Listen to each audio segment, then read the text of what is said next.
Hello guys! Welcome back to my channel. Kasama ko ngayon si Jaira. So, siya kasi yung the best of mga food taste. Galing ako ng Davao. Ngayon ay titikman namin lahat ng mga pasalubong na binili kay Apo ni Lola sa Davao. So, tara guys, tikman natin kung ano. Ang first na titikman natin ay dried mango. Dried mango. So, ayan. Ang dried mango, Philippine Island. Dried mango, tropical, chenelo. So, ito siya, guys. Kung sakaling bibili kayo, ayan, tikman natin. Talaga yung plate. Kasi, ayun nga, tagal na namin siya pinuha. Masarap siya pero mamaya na yung ano. Doon ka parang nakikita ka. Kasi syempre napanood naman namin. Ayan. At saka yung standards natin talaga itinataas ni Direct Mark. So, ngayon, okay siya. May konting... So, kasi siya muna yung magsasabi ko ano yung nalasahan niya. May konting pait at asin at matamis. Ayan. So, ayun. 5/10. Yun yung rate niya. Masyadong mababa mabigay ang auntie. 5/10. Sa akin naman, sige, sabihin natin 6/10 kasi hindi din naman ako ganun kahilig sa mango na ganito. Okay, next is... Next natin titikman ay piyaya. Piyaya. Kanina yan? Ni Aling... Piya. Piya. Piyaya. Piyaya. Durian bacon. Apo ni Lola. Ayun. Oh, naka-sealed. Parang di daw matapos yung mga kain. Kain mo.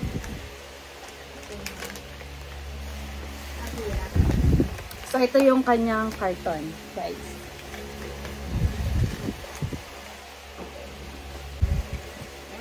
Okay. Open na. So, hawak niya yung piyaya.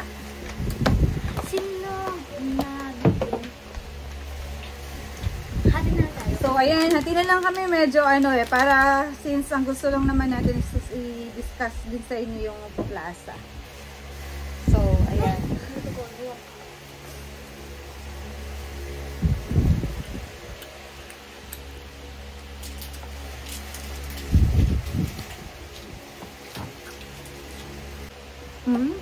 Ayoko siya, guys. So, Ayoko siya, guys. So, hindi niya gusto. 4/10. 4/10. So, hindi siya mahilig sa piyaya. Kaya, yun, 4/10. Pero, sa akin, 8/10 naman siya. Since, okay naman yung lasa niya. So, malalasahan talaga yung durian taste niya sa, yun. Another is, ito naman guys, mango tart. Mango tart. Oo. Kay naman, Apo ni Lola ulit. Sa kanya ko binili yan, kaya ito siya. Ito siya, mango tart. So, ayan, taste natin. So, ito siya. Ay, hati na lang ulit tayo para Okay. this. How was it? Mango tart. Tumuko na lang pala. Nagustuhan niya yung mango tart, so hindi na daw kami maghahati. So, ayan na si Mrs. Scorer. Napapasayaw yata sa sarap ng mango tart. How was it? Good. Score? 100.1,000. Nagustuhan niya ang mango tart kasi masarap siya. At matamis-tamis. Parang yema din yung nasa... Yan na nga. Hindi lang. Kumain na ba yan? Ayun, goods talaga.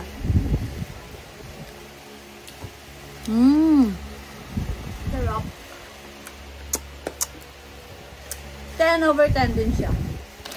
Next is the langka tart. Mag-drink ulit ako ng tubig.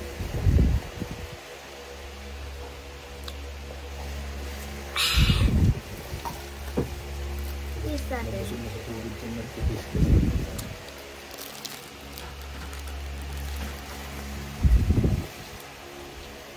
Kakatigan ko lang, ayoko na. Naligman ko lang yung parang yan. So, hindi siya mahilig sa langka. Ay, yun ang score mo. 4. 4 over out of 10. Sa akin, goods naman siya, guys. So, 8 out of 10 naman. So, pangalaway. And last is, ano? Mangosteen naman siya. Kay Lola, apo ni Lola ko rin siya Wait, binili. tingnan natin. Ayan. Mangosteen stick. Puro kay Apo. Okay naman dun, guys. Ano naman. So, talagang pinipilahan. Kahapon pumunta kami dahil maraming tao. Halam, Papakita ko guys. sa inyo dito. Maraming tao. Dito lang pala. Set. Ngayon, pagtikim ko parang lasang gatas.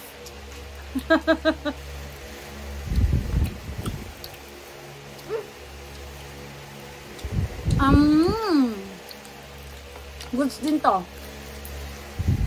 Score? 10. 10. Ayun, Apo din ni Lola. Mangosteen din. Yema, mangoes. Masarap siya. Matamis. Kaya hindi pa namin natitikman. Goods na ano talaga.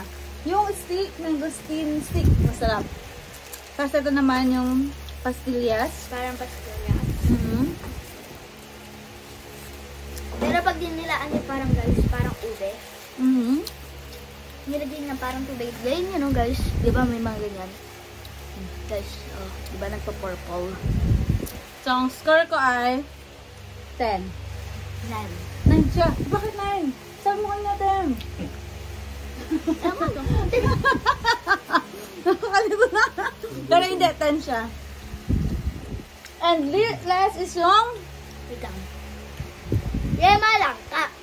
ayan, yema lang ka naman nila. Apo ni Lolo ulit. Lola pala. So, parang ano, sikat siyang bilihan ng pasalubong sa Davao. Okay pa lang, parang ayoko na.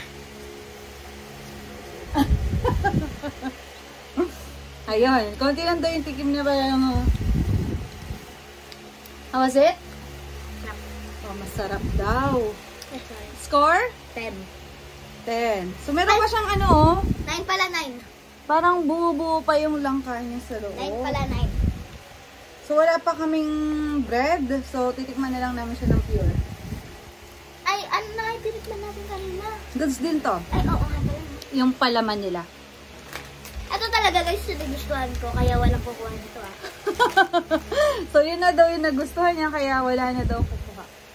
So, ito guys, yung natikman namin, ay yung nagustuhan ko pala. Yan, yung ube, ano? Ube to? Mangosteen stick. Yun, tapos, Ang mango isa. tart. Mango tart. So, ako naman, pinaka nagustuhan ko naman itong Piyaya. piyaya. So, Piyaya. good siya. Masarap. Ay, Piyaya, meron pa durian. pala. Meron So, pa. actually, lahat naman masarap eh. Meron pa. Ano pa? Ito. So, kumakain po siya ng balaba. Ayan. Dito na po nagtatapos yung taste test namin ng mga pasalubong galing ng Davao. Bye guys!